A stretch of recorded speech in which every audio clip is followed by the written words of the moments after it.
تو کل جو ہماری بات چلی تھی وہ روزے کی اہمیت پر، روزے کی قدر و منزلت پر، رمضان شریف کی اہمیت پر بات چلی تھی۔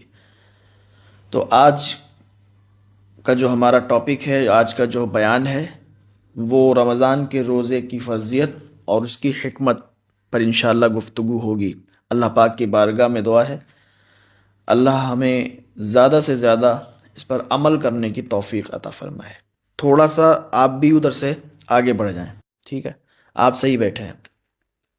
اعوذ باللہ من الشیطان الرجیم، بسم اللہ الرحمن الرحیم۔ یا ایہا الذین آمنوا کتب علیکم الصیام کما کتب علی الذین من قبلکم لعلکم تتقون۔ اللہ پاک ارشاد فرماتا ہے سورہ بقرہ کے اندر، اے ایمان والو تم پر روزے فرض کیے گئے ہیں جیسے اگلوں پر فرض ہوئے تھے۔ روزے کی فرضیت کے بارے میں آج بات ہوگی، تو تھوڑا غور سے سنیے گا تب انشاءاللہ سمجھ میں آ جائے گا۔ اس آیت میں روزوں کی فرضیت کے بارے میں، روزوں کی فرضیت کے متعلق ارشاد فرمایا گیا ہے۔ اللہ تعالیٰ نے فرضیت کو پیارے انداز میں بیان فرمایا۔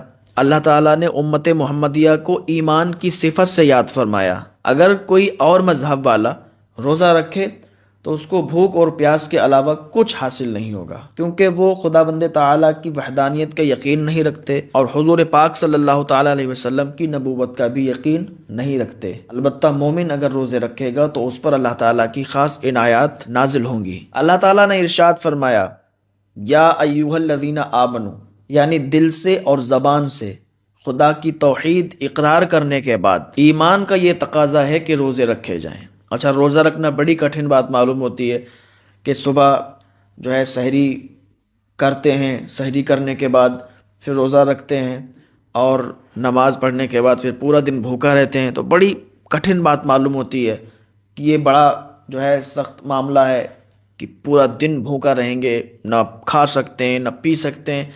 تو یہ چیزیں بھی بندہ سوچ سکتا ہے۔ اسی واسطے اللہ تعالیٰ نے روزہ داروں کی تسلی کے لیے فرمایا ہے کما کتب علی الذین من قبلکم، یہ تم سے قبل کی امتوں پر بھی فرض کیے گئے تھے۔ یعنی صرف تم لوگوں پر ہی فرض نہیں ہے کہ تم یہ سمجھو کہ ہم پر روزہ فرض ہو گیا ہے اور ہمیں صبح سے شام تک بھوکا رہنا پڑے گا، کوئی چیز ہم کھا نہیں سکتے۔ یہ صرف امت محمدیہ کے لیے خاص ہے اور صرف امت محمدیہ ہی اس کو کرے۔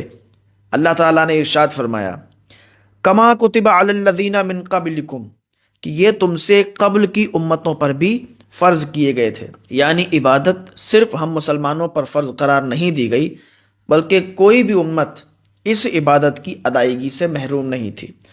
کائنات کے باپ حضرت آدم علیہ السلام پر خدا تعالیٰ نے ہر ماہ کی 13ویں 15ویں تاریخ کو روزہ رکھنے کی تاکید فرمائی تھی۔ خدا بند تعالیٰ نے یہی روزے امت محمدیہ کے لیے نوافل قرار دیے، ان کو نفلی روزہ کہتے ہیں۔ اسی طرح موسیٰ علیہ السلام کی امت پر یوم عاشوراء اور ہر مہینے کا روزہ فرض تھا۔ حضرت عیسیٰ روح اللہ کی امت پر ماہ رمضان میں روزے فرض تھے۔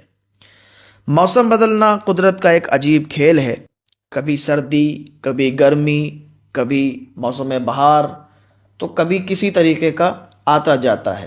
اب کوئی یہ کہے کہ صاحب سردی میں ہی ہم روزہ رکھ سکتے ہیں، سردی میں ہمیں معلوم نہیں چلتا اور گرمی میں ہم نہیں رکھ سکتے، تو یہ غلط بات ہے نا کہ سردی میں سب معلوم نہیں چلتا تو سردی میں رکھ لیں گے اور گرمی میں نہ معلوم چلے گا تو گرمی میں ہم نہیں رکھ سکتے۔ روزے تو فرض ہیں اور یہ اللہ تعالیٰ موسموں کو تبدیل فرماتا رہتا ہے، کبھی روزہ سردی میں آتا ہے کبھی گرمی میں آتا ہے۔ جب سردیوں میں آتا تو حضرت عیسیٰ علیہ السلام کی قوم کیا کہتی کہ ہم کے سارے روزے رکھ لیں گے، چلو 20 دن اور بڑھا لیں گے، 50 روزے رکھ لیں گے، لیکن سردیوں میں۔ اور گرمیوں میں، کیونکہ گرمیوں میں کہتے تھے ہم گرمیوں میں نہیں رکھ سکتے۔ تفسیر عزیزی جلد اول صفحہ نمبر 639، اسی صفحہ پر آگے چل کر حضرت علی کا یہ ارشاد مرقوم ہے کہ روزہ اصلی اور سب سے قدیم عبادت ہے، تمام امتوں پر اس کی فرضیت رہی۔ اسی لیے یہ مت سوچو کہ یہ تکلیف دہ عبادت صرف مسلمانوں کے لیے اور صرف اس امت کے لیے ہے، ایسا نہیں ہے کہ پچھلی امتوں پر بھی روزے فرض تھے۔ روزہ ایک عظیم عبادت ہے، یہ تمام امتوں پر فرض رہی۔ اس سے پتہ چلتا ہے کہ خدا بند تعالیٰ نے اپنی یہ نعمت سب امتوں کو عنایت فرمائی تاکہ ہر امت خدا بند عظیم کے فضل و کرم سے محروم نہ رہے۔ سمجھ رہے ہیں؟ یعنی ہر امت پر روزے فرض تھے، ایسی کوئی امت نہیں کہ جس پر روزے فرض نہیں۔ تو اللہ تعالیٰ نے یہ نعمت ہر امت کو عطا فرما دی، تو اب چونکہ سب کو تو روزے اللہ تعالیٰ نے عطا فرمائے اور یہ امت محروم رہ جاتی تو یہ اللہ کو گوارا نہیں، کیونکہ یہ حضور پاک صلی اللہ تعالیٰ علیہ وسلم کی امت ہے۔